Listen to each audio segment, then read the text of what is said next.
All right, guys, welcome back. Today we are going to be going over Seneca's letter number 18 and his Moral Letters to Lucilius, and this is on festivals and fasting. This is a bit of a longer one, and as you may have noticed, the sound is fixed on these videos. I've also upgraded the video quality to a degree and taken some suggestions to use dark mode. If you have more suggestions for how I can improve these videos and make them better, please let me know, and I'd be happy to implement the things that I can. All right, so we're going to start off here on verse 18.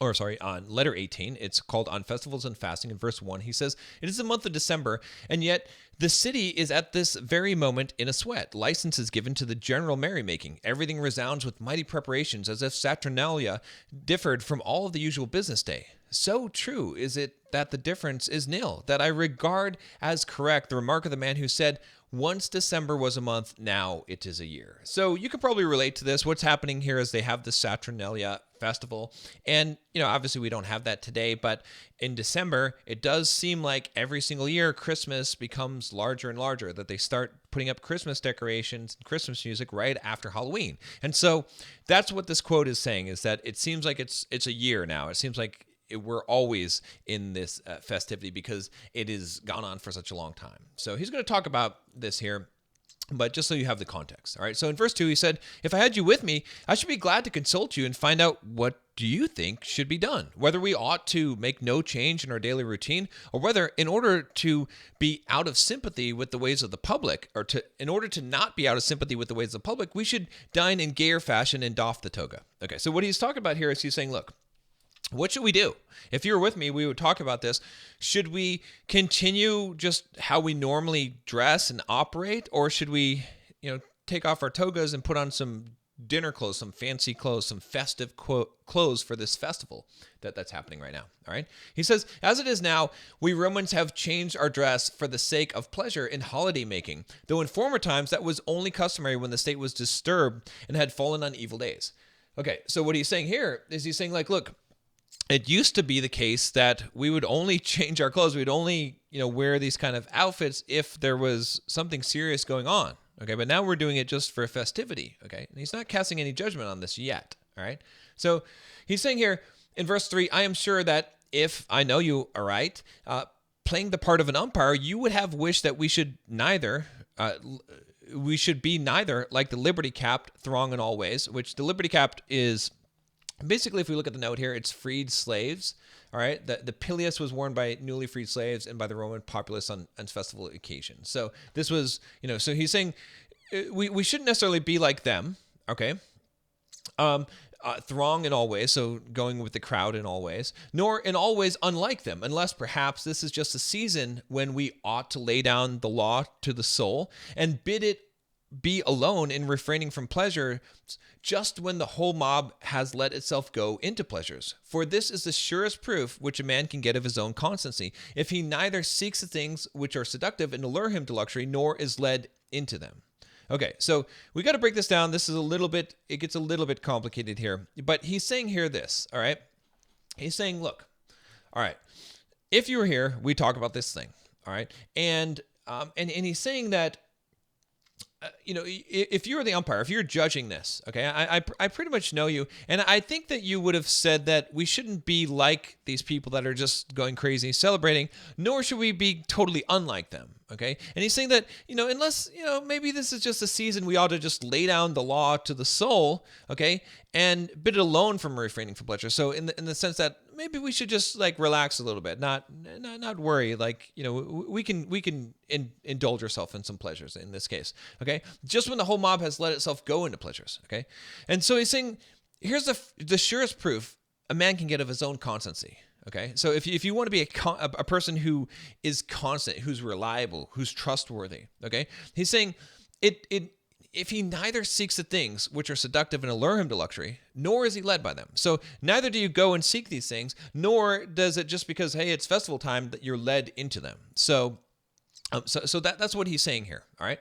Now in verse 4, he says here, "It shows much more courage to remain dry and sober when the mob is drunk and vomiting, but it shows greater self-control to refuse to withdraw oneself and to do what the crowd does, but in a different way, thus neither making oneself conspicuous nor becoming one of the crowd, for one may keep holiday without extravagance." Okay, so here's what he's saying, and this is really, really valuable, okay, if you kind of put together everything that he said at this point. He's saying, look, here's the thing, okay? If you can remain dry and sober while other people are drinking and vomiting, that's great, okay? It shows a lot more courage. But what's even better than that, all right, is this. It's even greater self-control to go out where people are vomiting and drinking and all this stuff and not do what they do, okay? But in a different way, okay? So you're not just not having a good time, all right? You and you're not just partying with them, right? But you're able to celebrate without this extravagance, right? So how I could relate this to today, right? So I don't drink, all right? I stopped drinking about a year ago, a little over a year ago. I never had really a drinking problem or anything. I just decided I'm not going to drink anymore. I won't go into the details here because this is already a long letter. But my point is that, at some point, if I just avoided anyone who drinks and avoided alcohol completely, just wouldn't be in any kind of location where someone would be drinking, then sure, that's okay. That's still honorable, right? But what is better is to be able to be around people and let them do what they're going to do and not necessarily participate in it. I've made my own judgments, so I'm not going to be a party pooper.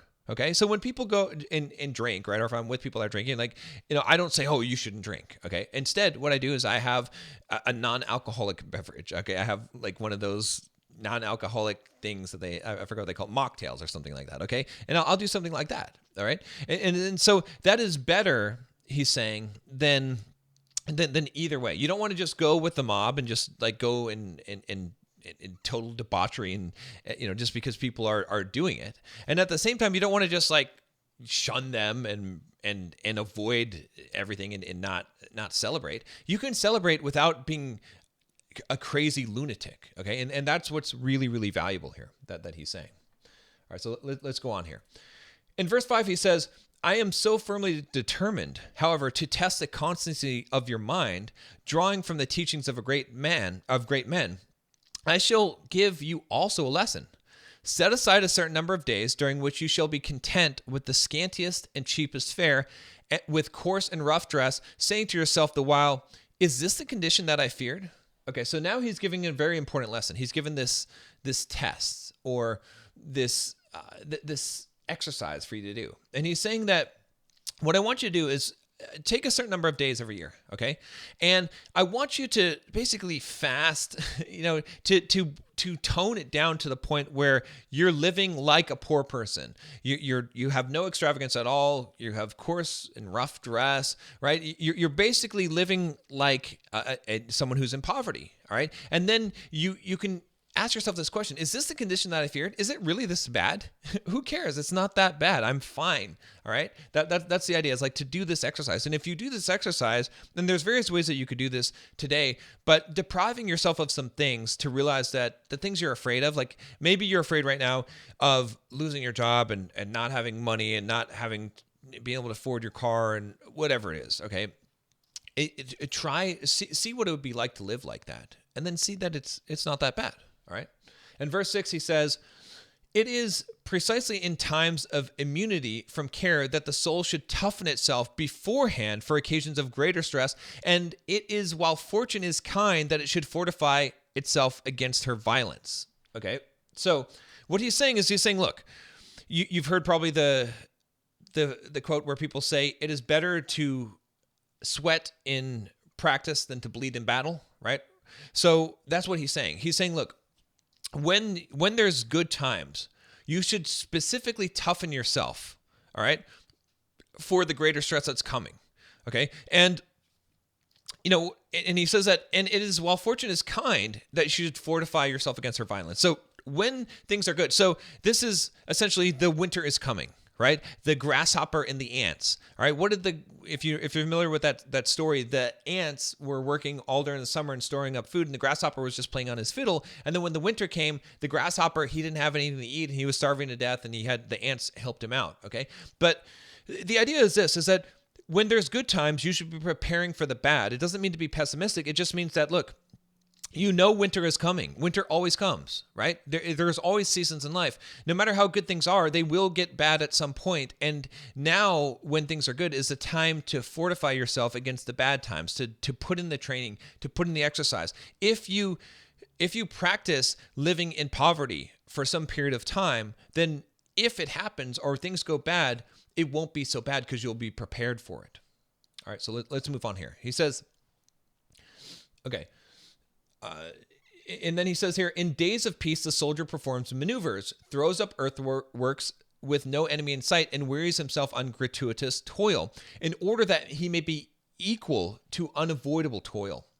If you would not have a man flinch when the crisis comes, train him before it comes. Such is the course which those men who have followed, who in their imitation of poverty have every month come to almost want, that they might never recoil from what they have had so often rehearsed.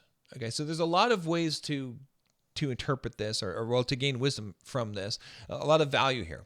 So it's essentially what we've been talking about, right? He's saying here that, look, soldiers, okay, they perform maneuvers, they do training when there's no enemy. Okay, they wear themselves out. They're doing all this work. Okay, so that when there is an enemy, when they do have to fight, they can be equal to it. Okay, so to the unavoidable toil, because when you do get into battle, you need to be prepared for it. All right, and he's saying if you don't want a man to flinch when crisis comes, okay, train him before it comes. All right, so if you are a man who has already imitated poverty, okay, and you've done this regularly, you've done some fasting, you've put yourself through hard labor and difficulties, right, things like that, then when it actually happens to you, you're not going to recoil from that because you've rehearsed it. You've already gone through that. And this also applies just to anything in life where you need to prepare for the thing that's going to happen. All right. If you prepare for it ahead of time, especially bad things, and then when the thing happens, it doesn't feel as shocking, as jarring, as bad. Now you can focus on other things, right, rather than the shock of that thing. So it's very important to do this. All right. It's a very effective way to become more stoic or less vulnerable to fate. All right. This is why it's so important as a stoic. In verse 7, he says, "You need not suppose that I mean meals like Timon's or paupers' huts." Okay, so let's see what he says there, what that means here. Verse 5 or 5, he says, "En martelli." Okay, that doesn't really give us a lot of extra information, but that's fine. Okay, I think we can get the idea. All right. Or any other device which luxurious millionaires use to beguile the tedium of their lives. Okay, so I guess what he's saying here is that he doesn't mean like to going to, what is that, Arabian Nights, or what is that thing where you watch people joust and you eat like a barbarian, or whatever it is. I can't remember the name of the thing, but they have these things at theme parks and stuff like that. So he's not saying don't do this fake thing that rich people do in order to entertain themselves, to be like, oh look, I'm living like a pauper, whatever. Actually do it. All right. So he's saying here, let the palate be a real one and the coarse cloak. Let the bread be hard and grimy. Endure all this for 3 or 4 days at a time, sometimes for more, so that it may be a test of yourself instead of a mere hobby. Then I assure you, my dear Lucilius, you will leap for joy when filled with a pennyworth of food, and you will understand that a man's peace of mind does not depend upon fortune, for even when angry, she grants enough for our needs. Okay, so a few things here. So like I said, he's saying don't just go and do the thing that rich people might do to, like, let's see what it's like to live like a poor person, but it's not really. Right? He's saying actually have bread that's hard and grimy. He's saying actually wear clothes that's uncomfortable. Actually live like this for 3 or 4 days, or sometimes even more. Okay? And don't just make it a hobby. It's not just a fun thing that you do. It's not like a little trip that you take to a third world country to just see what it's like. No, actually really live it. Actually live it. Don't, go somewhere and then have a cabin that you stay in that is better than where the people are actually living, like sleep on the floor with them. That's what he's saying, if that makes sense. Okay. And he's saying that, and if you do this, then when you actually get some food, you're going to be very appreciative of it. And you're going to understand that that you don't need to depend on fortune. Okay, because even when fortune is bad, even when she's angry, it's still enough for your needs, because your needs are not very much. Okay, which he said in a lot of the other letters. Okay, so why is this so important? Why is this so important for you to understand? It's because for a couple of things. So one of the things is all this stuff that you're fearing. You don't need to fear this stuff. Okay, and second, like, if you fast for a while and you don't have any food, and then you can enjoy the food, you can realize all these things that you're taking for granted right now. If you take them away from yourself for a little bit of time, you will appreciate them and enjoy them more. All right. And you'll realize that you don't need them. Okay. So you won't fear the loss of them, which is really, really important. All right. He says in verse 8, there is no reason, however, why you should think that you're doing anything great, for you will merely be doing what many thousands of slaves and many thousands of poor men are doing every day. But you may credit yourself with this item, that you will not be doing it under compulsion, and that it will be as easy for you to endure it permanently as to make the experiment from time to time. Let us practice our strokes on the dummy. Let us become intimate with poverty, so that fortune may not catch us off guard. We shall be rich with all the more comfort if we once learn how far poverty is from being a burden. Okay, so here's where he's really getting into the meat of this. Okay, so he's saying, first of all, don't think you're doing anything great. Okay, because you're just doing the stuff that a lot of slaves and poor people have to do every day. So it's not that great. However, what you can credit yourself with is this. Okay, you're not doing it because you have to. You're not doing it under compulsion. You're doing it because you choose to do it. Okay, which makes you stronger. All right, and if you can do this, then it'll be just as easy for you to do this permanently if you had to. Okay, if you can do this experiment and you can do this of your own will, then if you had to live like this, you could live like this. And I've experienced this myself and realized the truth of this. Okay. He's saying, let us practice our strokes on the dummy. So instead of going out and fighting the battle, right? Let's hit the dummy. Let's practice and see. Okay. And this is what we're going to practice: poverty. So then once you become intimate with poverty, then you'll see that fortune's not going to catch you off guard. Okay. When you do have good things, you can have more comfort in those good things. Okay. It's because you know that poverty is not a burden at all, that it doesn't matter that much, because you've willingly done it and you were fine. All right. So this is really important. In verse 9, he says, even Epicurus, the teacher of pleasure, used to observe stated intervals during which he satisfied his hunger in niggardly fashion. He wished to see whether he thereby fell short of full and complete happiness, and, if so, by what amount he fell short, and whether this amount was worth purchasing at the price of great effort. At any rate, he makes such a statement in the well-known letter written to Pollianus in the archonship of Generis. Indeed, he boasts that he himself lived on less than a penny, but that Metrodorus, whose progress was not yet so great, needed a whole penny. Okay, so let's break that down. And yeah, I know you caught that word in there, but hey, this is what it says. So, and it means a different thing then. So he says here, so Epicurus, okay, this is the guy who teaches pleasure. All right. So he said that he even did this. Okay. So he went through times where he fasted, where he barely ate anything. Okay. And he said that he wished to see whether he thereby fell short of full and complete happiness. So you want to see, okay, if I don't have anything, am I still happy? And if so, by what amount? So how much does having the things, having good food and having these things make me happy versus how much of it is something else? Okay. And then whether this amount was worth purchasing at the price of great effort. So what he's saying is he's doing this experiment, right? He's saying, look, if I don't have these things, how much more unhappy am I? And is it really worth it? Like, would it be better to not have to work and then to just enjoy my life, or in order to have better food, or, is it actually worth the price? Okay. So then he said in this letter that he wrote, he said that he was able to live on less than a penny, but this other guy, well, he was not so great because he needed a whole penny. So he's making a joke about this. All right. In verse 10, he says, do you think that there can be fullness on such fare? Yes. And there is pleasure also, not that shifty and fleeting pleasure which needs a fillip now and then, but a pleasure that is steadfast and sure. For though water, barley meal, and crusts of barley bread are not a cheerful diet, yet it is the highest kind of pleasure to be able to derive pleasure from this sort of food and to have reduced one's needs to the modicum which no unfairness of fortune can snatch away. Okay.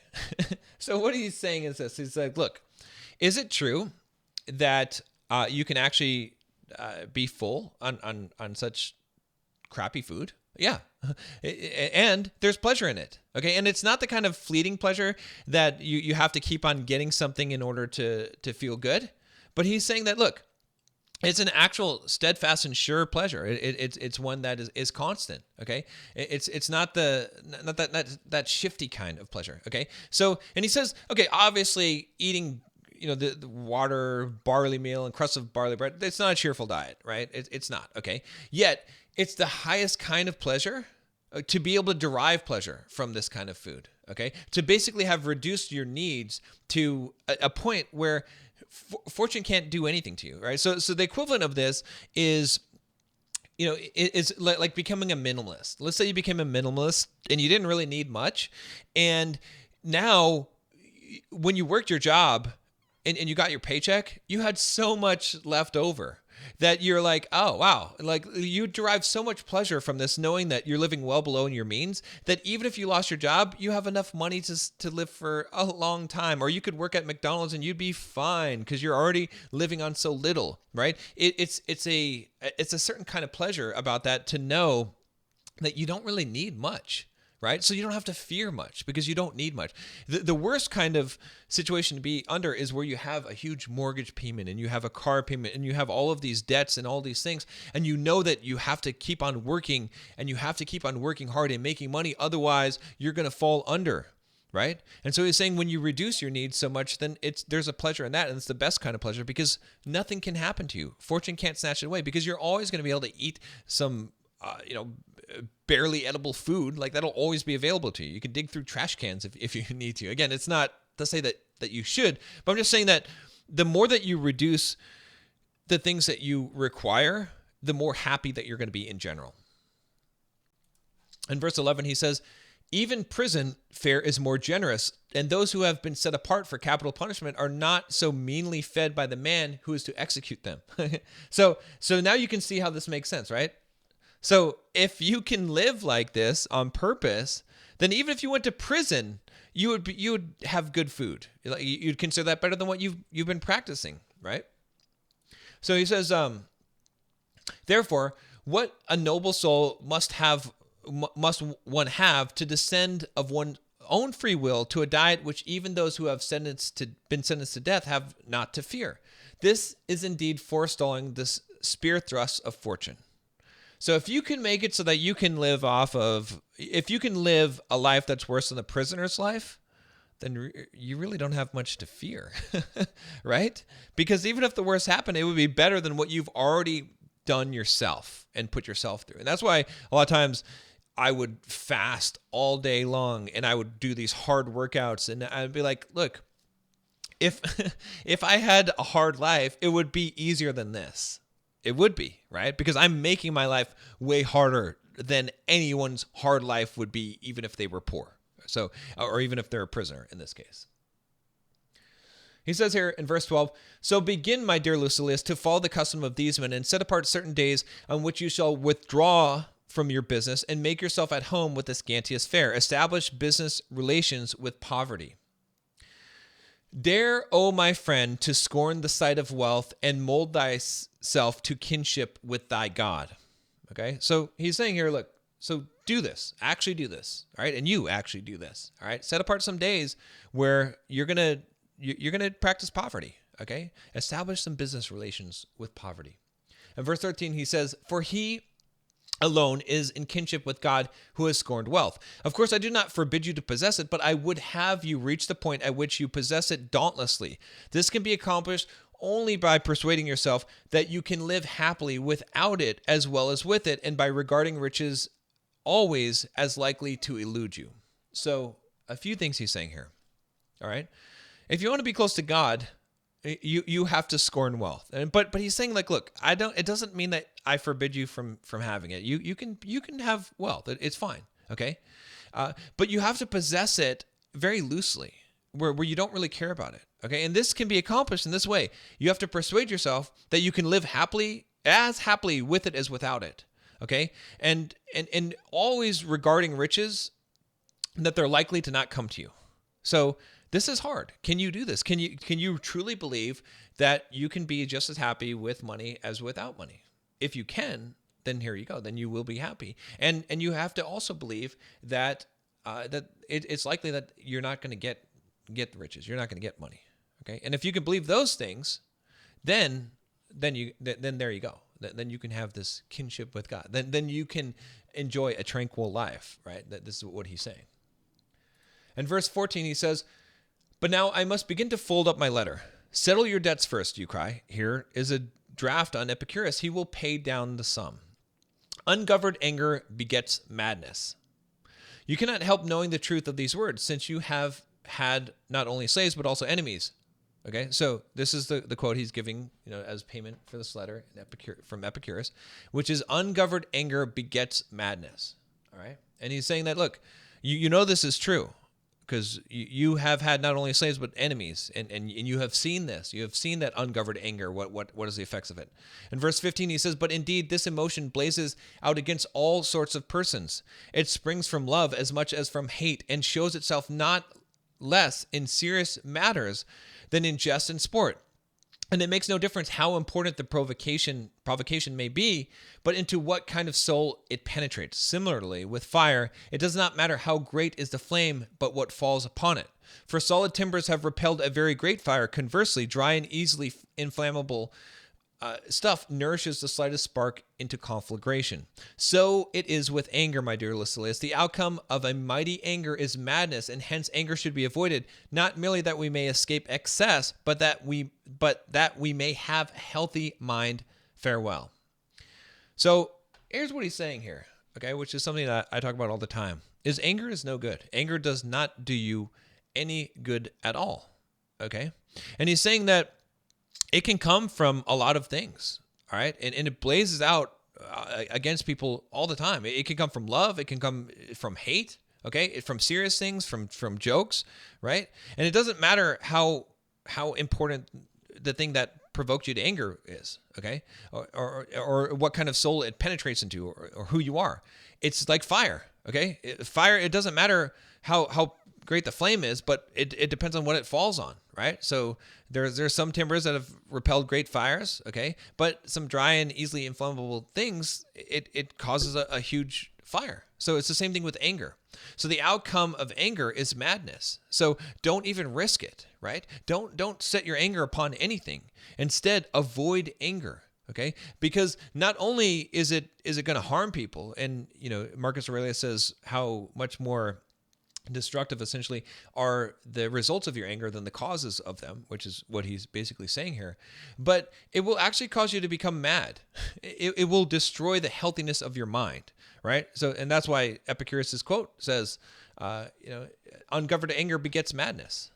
So you're going to make a lot of mistakes when you're angry. So don't do that. All right. So in summary, what is he saying in this whole letter here? What is the whole point of this, right? Well, he's saying that, look, don't be like the people that are just wild and crazy during the festival time, but at the same time, don't set yourself apart and be weird and different. Like you can celebrate, but you don't have to go to the crazy extremes of it. But here's something that's more important than all of this. Okay, don't forget that it's important for you to actually practice poverty. And because when you practice poverty, what's going to happen is that you're going to see that it's not so bad. And when you realize that it's not so bad, you won't fear all of these things in life that you're afraid of, and you're going to be more content because you're going to realize you don't need a lot to be happy. And the more that you can actually do this, and the more that you can realize that it doesn't matter if you have riches or you don't have riches, you can still be happy, the less that you're going to be subject to fortune and fate, and the less hold it's going to have on you. So the more content that you're going to be within yourself. Okay.